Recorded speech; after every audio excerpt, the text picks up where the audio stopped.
Muy bien, hermanos, estamos todavía hablando, meditando, reflexionando sobre el gozo del creyente, del gozo de aquel que tiene a Jesucristo como el Señor y Salvador de su vida. Y hoy vamos a seguir hablando de ese gozo cristiano como evidencia de que tenemos al Señor, pero también como beneficio para combatir la amargura que produce este mundo en distintos aspectos. Y ya hemos hablado de todo aquello que puede producirnos amargura. No solamente este mundo puede producirnos amarguras con sus injusticias, sus complejidades, que nos hace a veces no entender el propósito por lo cual nosotros vivimos, sino que el mundo en sí no estimula el gozo. El gozo en la versión mundana es totalmente antitético, contrario al gozo que la Biblia nos presenta. La alegría o el gozo del mundo viene de las cosas externas al ser, al individuo, a la persona. Y las personas, de alguna manera u otra, han comprado esa versión. Porque tenemos la tendencia a creer que si yo adquiero esto, yo voy a ser feliz. Si yo tengo aquello, voy a tener paz. Si yo pudiera lograr esto, se iría de mí la frustración y la amargura. Y condicionamos el gozo, la paz, a lo que nosotros no tenemos y que queremos tener. Entonces, lamentablemente, ese es un camino que no conduce a ningún destino satisfactorio. Creemos que si tenemos dinero vamos a tener gozo, que si tenemos salud, que si somos famosos, que si todo el mundo nos busca, que si tenemos muchos seguidores. Y este mundo se ha reducido de una manera tan banal que incluso una publicación en una red social va a producir gozo dependiendo de los views y de los likes que tiene. Y por eso buscamos satisfacción y gratificación. Yo no estoy en contra de las redes sociales, pero las redes sociales, si no sabemos manejarlas, ellas nos van a manejar a nosotros. Y por eso es que ustedes ven personas que viven en la nube, porque todo lo suben a la nube. Y su estado de ánimo dependerá de los likes y de los views que tengan. Y entonces ellos dicen, esto sí va a generar mucho like, déjame subirlo. Y cuando vemos 0 like, 0 comentarios, nos deprimimos. Yo digo nos deprimimos para ayudar a los que se deprimen, pero yo me deprimo por eso. Podré desanimar por otras cosas, pero por eso no. El gozo no depende o no debería depender de los atenuantes que se convierten en agravantes que nos rodean. Entonces yo quisiera leer un texto bíblico. Les animo a que vayamos a Nehemías, capítulo 8, y vamos a leer un solo versículo por ahora. Nehemías, capítulo 8, versículo 10. Nehemías, capítulo 8, versículo 10. Y dice la Escritura de la siguiente manera. Nehemías capítulo 8, vayan conmigo, por favor. Versículo 10, y dice la Escritura.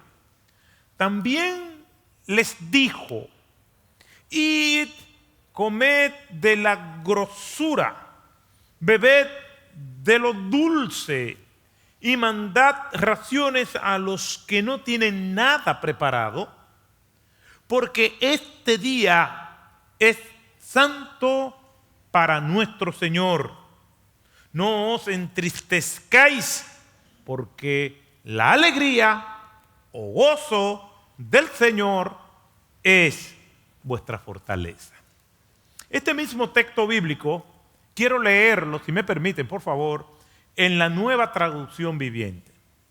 Y en la Nueva Traducción Viviente dice de la siguiente manera.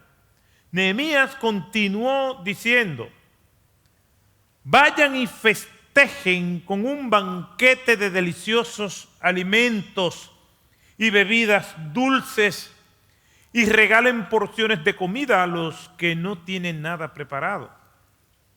Este es un día sagrado delante de nuestro Señor. No se desalienten ni se entristezcan, porque el gozo del Señor es su fuerza. El Señor añada bendición a su palabra. Y el pueblo de Dios dice, amén. ¿Qué es lo que está sucediendo? Yo quiero que nosotros, y acostumbro a eso, a recrear el contexto de lo que está sucediendo en el momento en que se dice eso. Una lectura aislada del contexto no nos va a ayudar mucho a la comprensión del texto. Por lo tanto, yo quisiera irme unos años atrás para nosotros poder llegar hasta aquí.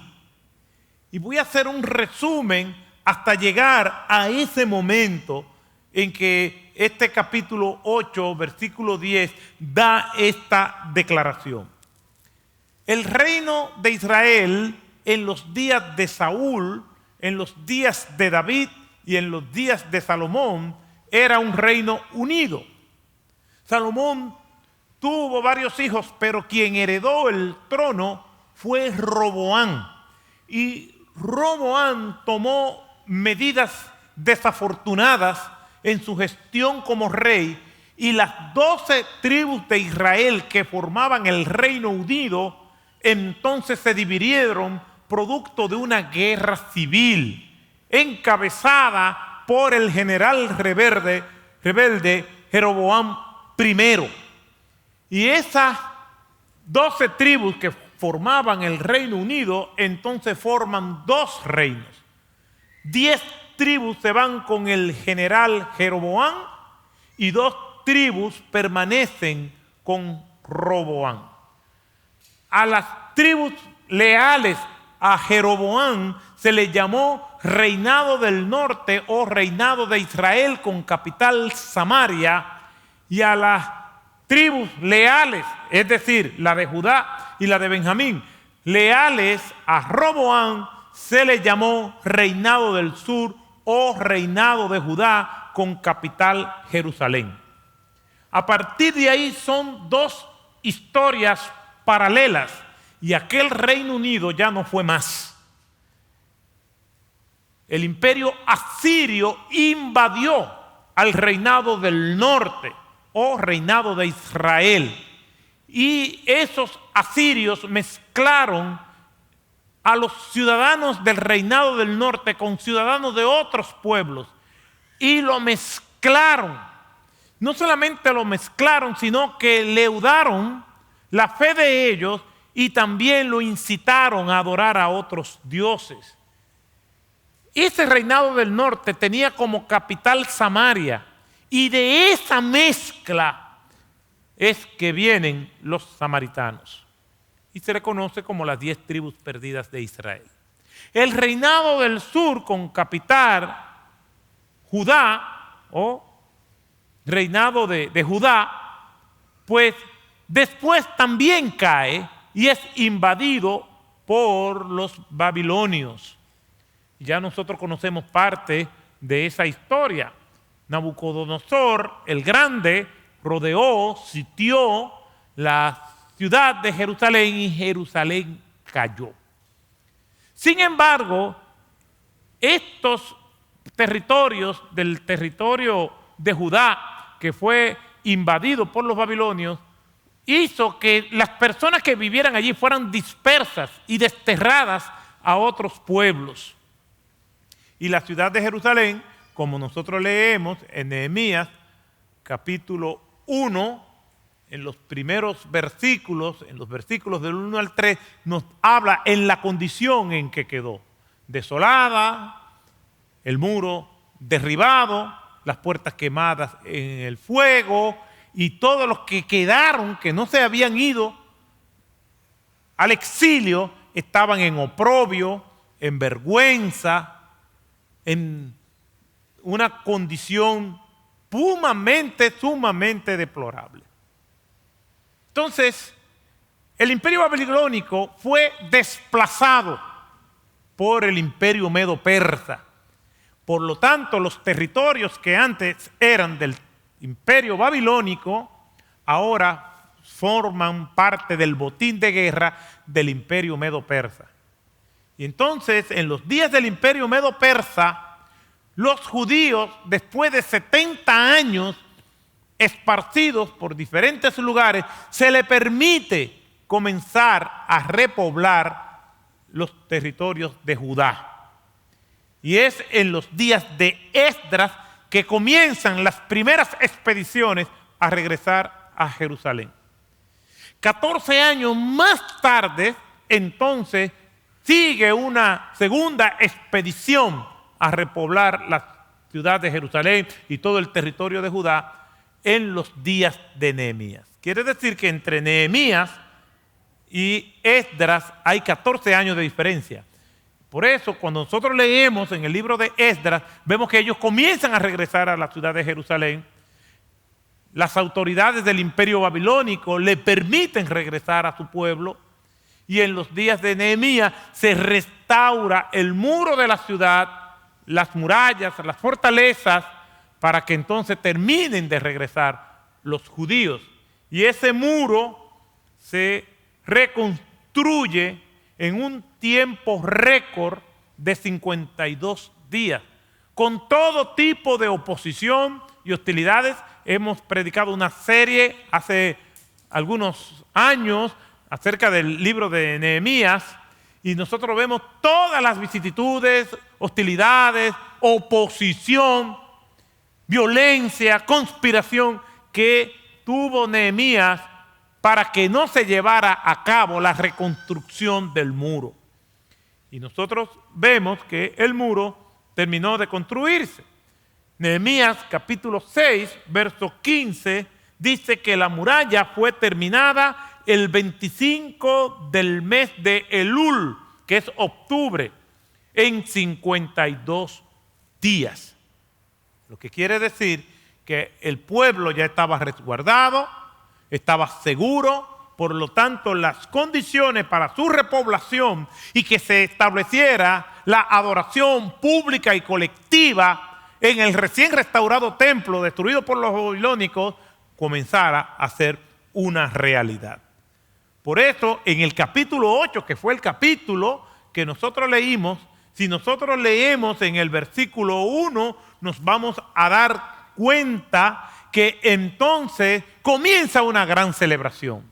Una celebración porque los muros están restaurados, las murallas se levantaron. Una celebración porque el pueblo regresó a su tierra natal. Muchos de ellos no nacieron en Jerusalén, están viendo las tierras de sus padres por primera vez. Otros nacieron en Jerusalén, pero ya eran ancianos, porque en el exilio duraron 70 años. Probablemente allí había personas de 80 años que tenían algún recuerdo vago de la ciudad de Jerusalén, de los territorios de Judá, y estaban viendo otra vez el lugar de su nacimiento. Fue un momento muy emotivo, con una carga dramática extraordinaria. Hay una celebración masiva en todo el territorio de Judá para darle gracias al Señor por su misericordia, por su bondad, y porque aquello que parecía imposible para algunos, ahora se está materializando. Algunos creían que iban a morir sin ver otra vez su tierra, sus arroyos, sus campos, sus villas, sus calles polvorientas, pero ahora sí lo están viendo. Leemos en el capítulo 8, versículo 1, lo siguiente: se reunió todo el pueblo como un solo hombre en la plaza que estaba delante de la puerta de las aguas, y pidieron al escriba Esdras que trajera el libro de la ley de Moisés que el Señor había dado a Israel. Para mí, esto es un buen síntoma de que el pueblo por fin había entendido lo que significó el exilio, lo que significó la caída de la ciudad de Jerusalén. ¿Por qué Dios mandó juicio al pueblo hebreo? Por su infidelidad. Porque a pesar de todos los favores con que Dios lo había colmado, de todas las bendiciones que Dios le había provisto, de la evidente fidelidad de Dios, aun cuando ellos eran de dura cerviz, a pesar de ver los hechos portentosos y el poder de Dios, esta gente era olvidadiza. Tenían la recurrencia de no recordar los favores del Señor. Y es algo que nosotros no debemos cometer. Como dice el Salmo 103, bendice alma mía Jehová y bendiga todo mi ser su santo nombre. Bendice alma mía Jehová y no te olvides de ninguno de sus beneficios. No te olvides de los beneficios del Señor. No te olvides, no nos concentremos tanto en lo que queremos que nos olvidamos de lo que Dios nos ha dado. Y si realmente somos salvos, si eso es lo único que Dios nos ha de dar en esta vida, entonces nos lo dio todo, porque entregó a su Hijo Jesucristo por nosotros. Pero el pueblo parece ser que había aprendido. Hay un marcado contraste entre Éxodo capítulo 32 y Nehemías capítulo 8 versículo 1. ¿Y cuál es el contraste? Éxodo 32 es uno de los episodios más vergonzosos en todas las Escrituras. Dios había sacado al pueblo hebreo de Egipto. 10 plagas terribles llegaron a Egipto y al pueblo hebreo no lo tocó una sola de esas plagas. Lo sostuvo en el desierto con alimento. Dios le proveyó las necesidades básicas del ser humano. Le dio libertad. Ya no estaban en Egipto. Ya el yugo opresor, Egipto, como me decían a mí en la universidad, ya no iba a estar sobre ellos. Tenían libertad, tenían alimentación. El Señor los sostuvo con maná. ¿Y usted sabe por qué le dio maná? Porque no había maná. Entonces, los sostuvo con maná. Dice que sus pies no se hincharon, su vestido no se envejeció. Le dio un techo para que el sol no lo torturara. Y le dio educación porque se sostenían de lo que salía de la boca de Dios. Y ese pueblo, a pesar de ver esa fidelidad de Dios, en Éxodo 32, van el pueblo donde el sumo sacerdote Aarón, hermano de Moisés, y le dicen, queremos que nos haga dioses para que nosotros celebremos y le demos gracia porque Moisés no sabemos qué ha pasado con él. Sabiendo lo que Dios había hecho con ellos. Sabiendo de la fidelidad de Dios, de cómo Dios lo sostuvo, de todo lo que Dios lo había librado, de ser testigos oculares del poder y la grandeza de Dios. En pocos días ya se habían olvidado de Dios. Esto me recuerda la tendencia que nosotros, al igual que ellos, tenemos. Como pastor, muchas personas me dicen, pastor, yo quiero que ore por mí, para que el Señor me ayude, un trabajo, que me sane, que me prospere, y tantas cosas piden la gente. ¿Y sabes qué? Que eso que Dios le da, entonces se convierte en un obstáculo para servir a Dios. El trabajo que no tenían, pero ahora no tienen tiempo. Los hijos que no tenían, ahora no pueden dedicarle tiempo al Señor porque están con los hijos. Entonces la bendición se convierte en su prioridad y no Dios que dio la bendición. Es el mismo pueblo hebreo reciclado. Así somos y tenemos que estar batallando constantemente con esto. Nehemías capítulo 8 es un marcado contraste con Éxodo 32. En Éxodo 32 pidieron un becerro, pero ahora en Nehemías capítulo 8, versículo 1, piden el libro, piden las escrituras. Algo había pasado. De eso se trata las aflicciones, que nos enseñen y nos hagan crecer. De eso se tratan las pruebas, de aprender. Pero hay personas que no aprenden. Una vez un hermano me preguntó, ¿y cuánto durará esta prueba, pastor? Yo dije, hasta que aprenda.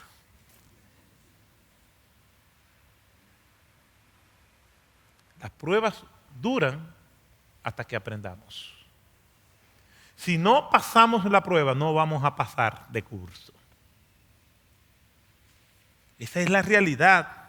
El pueblo, entonces, parece ser, después leemos más para adelante y nos vamos a dar cuenta que el pueblo volvió a lo mismo otra vez. Pero en este momento de lucidez, el pueblo manda a pedir el libro en vez de pedir un becerro. Y vemos que entonces Nehemías, que ha venido conduciendo al pueblo por los primeros 7 capítulos, Nehemías entiende perfectamente su rol. Nehemías sabe que él es un alto funcionario del imperio medo-persa. También él sabe que es el líder que llevó a la reconstrucción del muro y sabe también que él es el gobernador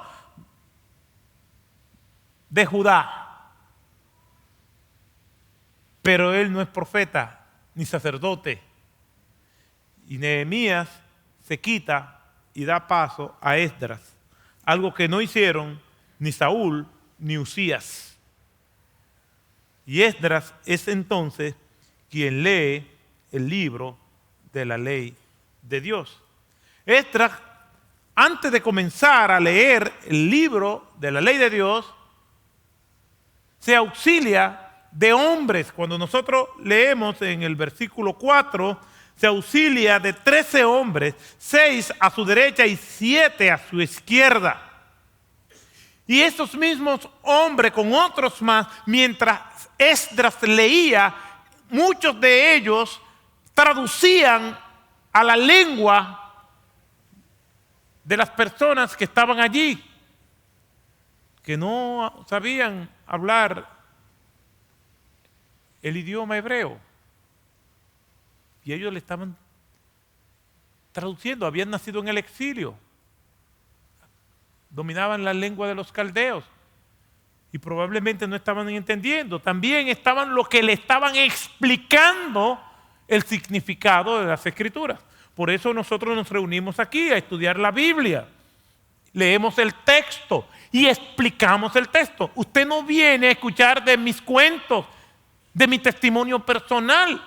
Usted no viene a escuchar aquí hablar de mis hazañas, de historias, de fantasías animadas de ayer y hoy. Usted viene aquí para que le hablen de la palabra de Dios. Usted viene aquí para que quienes administran la palabra de Dios oren al Señor, se fajen a estudiarle a Dios para que la explicación sea fiel a lo que el autor del texto escribió, para que entonces, entendiendo la palabra de Dios, podamos entender su voluntad y podamos aplicarla a nuestras vidas. No es que nos hagan cuentos. En algunos púlpitos se lee la palabra de Dios y jamás se vuelve a ella. Por eso, cuando Esdras está leyendo la palabra de Dios, él se auxilió de hombres, no solamente le tradujeran, sino que le explicaran al pueblo lo que él estaba diciendo. Y me imagino que mientras Esdras leía, hacía una pausa y le explicaba al pueblo la ley de Dios. ¿Y qué pasó? El pueblo, al escuchar la palabra de Dios, muchos de ellos por primera vez, al escuchar la palabra de Dios, según nosotros vemos en el versículo 9 de ese mismo capítulo 8, se arrepintieron de sus pecados y se lamentaron. De repente ellos pudieron ver sus pecados como Dios lo veía. Nosotros hemos estudiado el libro Pecados Respetables de el fenecido ya con el señor Jerry Bridges. Y conversando un día en el seminario con el doctor Bridges, que ya tenía por los 90 años y andaba con su esposa de muchos años y ya estaba encorvado, su mente estaba muy lúcida todavía, ya estaba encorvado, con caminar pausado, y yo le pregunté que cómo podemos llegar a esa edad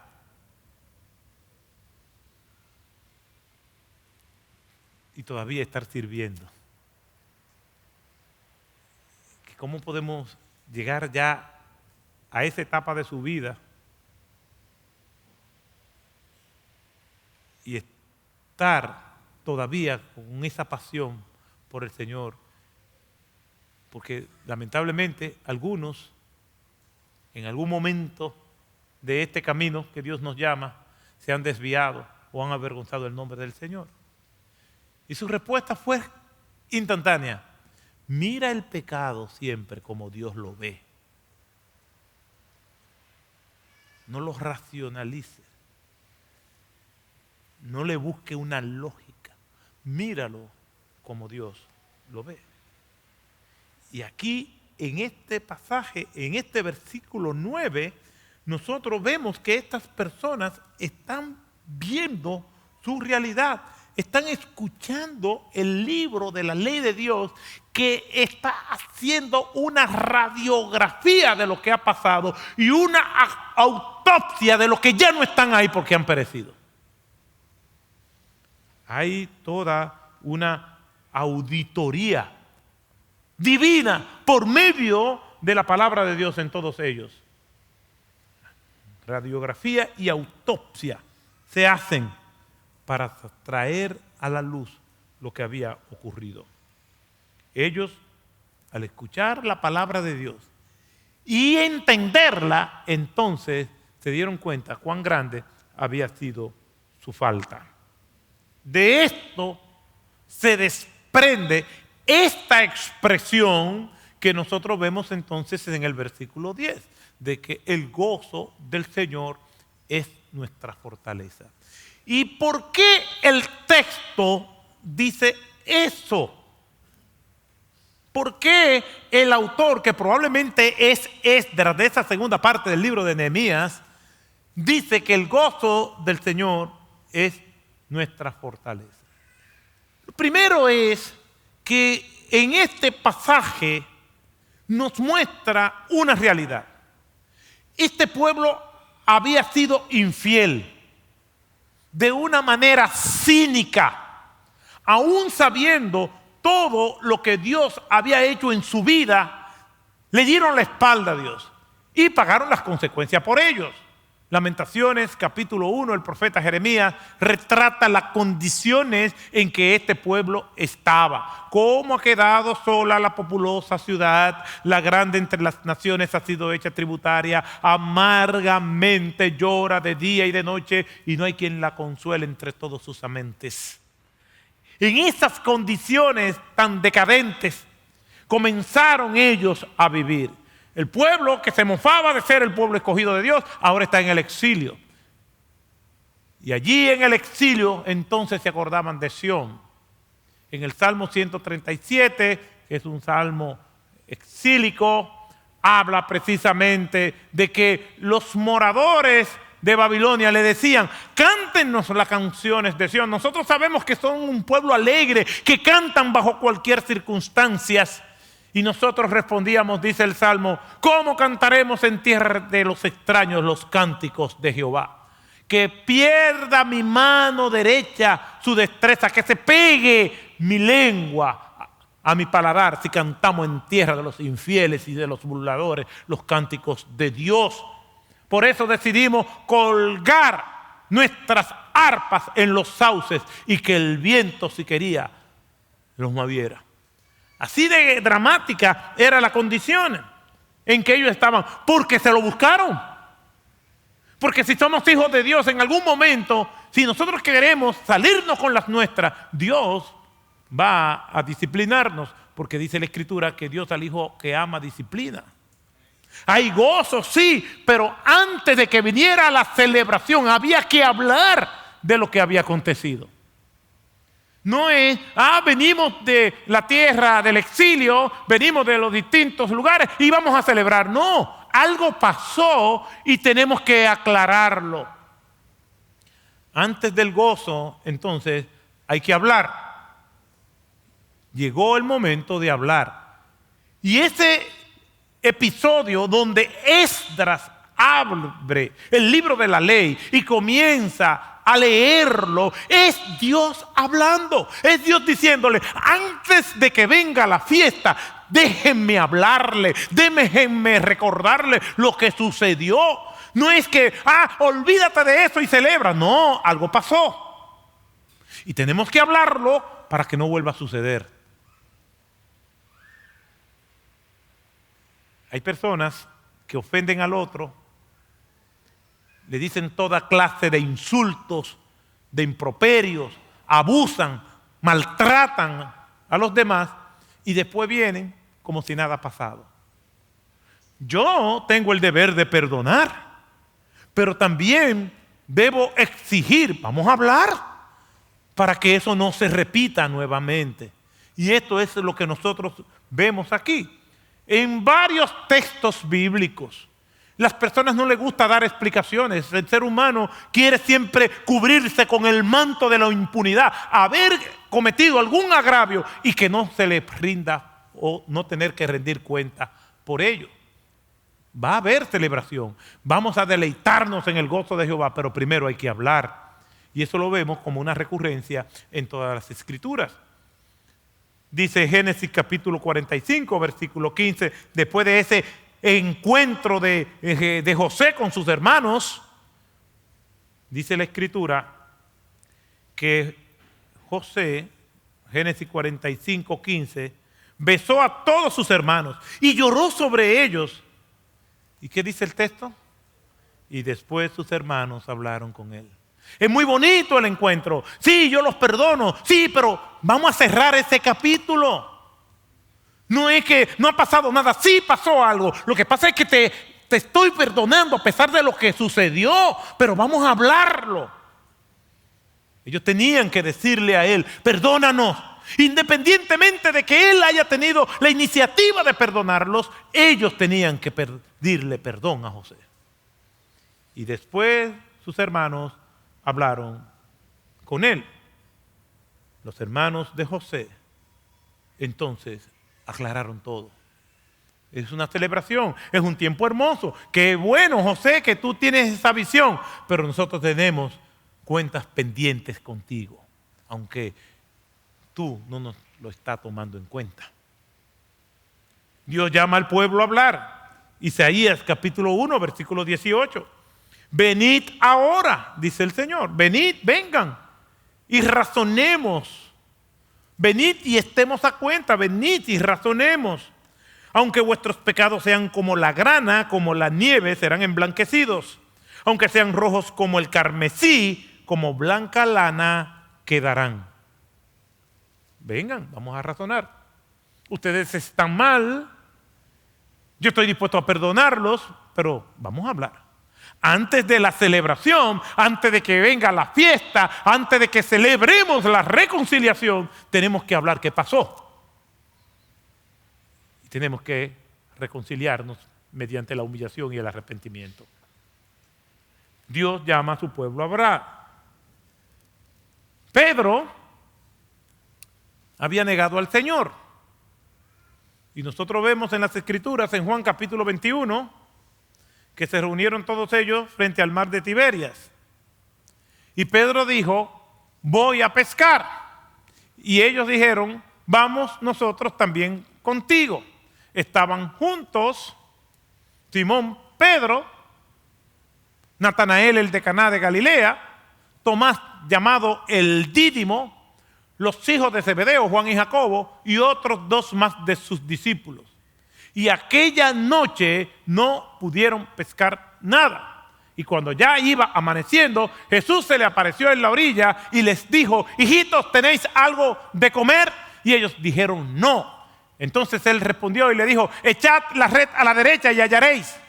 Echaron la red a la derecha y no la podían sacar por la gran cantidad de peces. Es en ese momento que Pedro se queda mirando a la orilla y dice, pero ese es el Señor. Y se tiró a nadar y llegó nadando. Y allí se reencontró con el Señor. Y estaban celebrando. Ya habían visto a Cristo resucitado otras veces.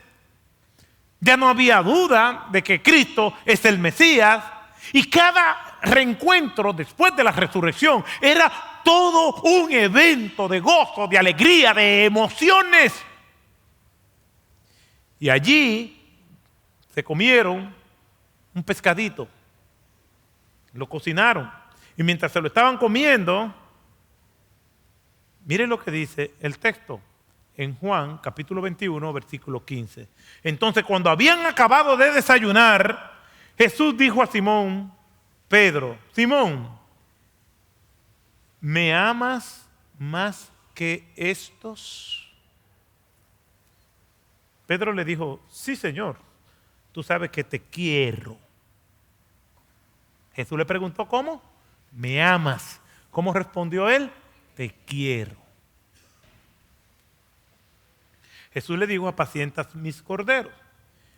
Versículo 16, volvió a decirle por segunda vez, Simón, hijo de Jonás, ¿me amas? Pedro le dijo, Señor, tú sabes que te quiero.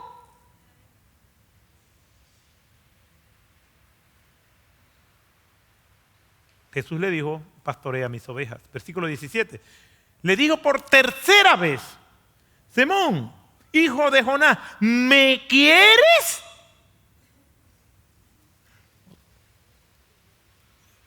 Aquí hay un juego de palabras que cuando lo leemos a simple vista no se ve. La palabra que está usando Jesús para amar es ágape.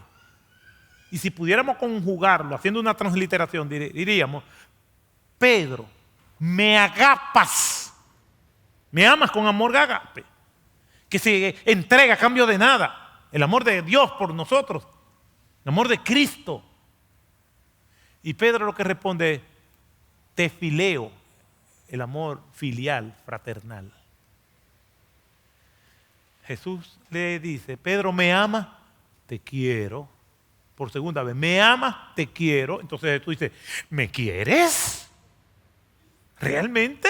¿Me quieres? Pedro se entristeció porque la tercera vez le dijo, ¿me quieres? Entonces entendió y le respondió, Señor, tú lo sabes todo. Tú sabes que te amo. Estaban celebrando, se estaban desayunando, estaban viviendo el gozo de la resurrección. Sí, pero Pedro tenía temas que hablar con Jesús. ¿Cuántas veces negó Pedro a Cristo? ¿Cuántas veces le preguntó el Señor si lo amaba? Ya la cuenta está salda. Sí, vamos a celebrar. Sí, le voy a dar una gran comisión. Sí, tienen que hacer mi obra. Celebramos que yo soy el que tiene victoria. ¿Dónde está, oh muerte, tu victoria? ¿Dónde está muerte, tu aguijón? Todo eso está extraordinario, pero tú y yo tenemos que hablar, Pedro. Lo que nosotros vemos en este pasaje cuando se reúne el pueblo Es que sí hay una celebración, pero hay que dejar que Dios hable. Hay que escuchar lo que Dios tiene que decir. Hay que escuchar lo que Dios nos va a señalar. Hay que escuchar el orden de Dios. Hay que escuchar lo que Dios quiere que nosotros recordemos y que no olvidemos jamás. Hay que escuchar el consejo de Dios. Antes de la celebración tenemos que saber lo que Dios quiere para que esa celebración sea correcta. Muchas personas quieren hacerse los locos, como decimos. No ha pasado nada. Sí pasó algo. El hecho de que Dios sea misericordioso, de que Dios sea bondadoso, de que Dios es un Dios de oportunidades, no quiere decir que Dios no sepa lo que sucedió. Y aquí, antes de la celebración, entonces Dios ha hablado. Y entonces viene el verdadero gozo a partir de un reconocimiento de la gran misericordia de Dios por ellos. De que a pesar de lo que ellos merecen, que es juicio, que es castigo, que es disciplina, y aún sabiendo Dios que ellos iban a volver a lo mismo al poco tiempo, aún así Dios derrama su gracia y su misericordia y le dice: vuelvan otra vez a la ciudad de sus ancestros y celebren. ¿Cómo podemos nosotros entonces olvidarnos de eso que pasó y replicar la misma historia del pueblo hebreo? Tenemos que dejar que Dios hable. Vamos a estar conscientes de la gran misericordia de Dios. Y de la única manera que podemos estar conscientes de la gran misericordia de Dios es que nosotros nos demos cuenta de la gravedad de nuestros pecados. Mientras los minimicemos, mientras los ocultemos, mientras no reconozcamos esa tendencia empedernida que tenemos a ciertas cosas, no vamos a poder tener el gozo como el Señor quiere que nosotros lo tengamos y lo vivamos, y mucho menos decir que es nuestra fortaleza. Para terminar, hermanos, ¿cómo nosotros debemos reaccionar a este pasaje? En aquella mañana en que se reunió el pueblo hebreo, ahí estábamos también tú y yo representados. Sin excusas, sin pretextos, sin disimulos, todos estábamos allí. Y es necesario replicar eso. ¿Y cómo nosotros replicamos eso? Cada vez que nosotros vamos a la palabra de Dios, Dios nos está hablando. Tenemos que decirle a Dios: háblanos. Pero Dios no te va a hablar si tú no lees su palabra. Si no tienes en tu memoria, en tu corazón, como dice el Salmo 119, versículo 11, en mi corazón he guardado tus dichos para no pecar contra ti. No vamos a esperar que Dios obre si nosotros no agotamos ese tiempo con el Señor. Ellos pudieron gozarse, como vamos a ver el próximo domingo, porque vieron sus vidas en un espejo que se llama la palabra de Dios. Mis hermanos, que el Señor nos ayude. No hay ningún tipo de esperanza para una persona que no lee la palabra de Dios y no va a ella buscando que Dios le hable, y que estemos dispuestos a hacer todo lo que Dios manda, no importa el precio. Nunca será tan alto como el precio que pagó Jesucristo por nosotros. Padre Santo, te alabamos y te bendecimos. Te damos muchas gracias por tu palabra. Tú nos hablas y no solamente queremos escucharte, también queremos recordar lo que tú nos has dicho y vivir en eso, Señor. Gracias por permitirnos estar en esta mañana adorando tu nombre, por medio de los cánticos, por medio de la comunión, por medio de tu palabra. En el nombre de Jesús. Amén.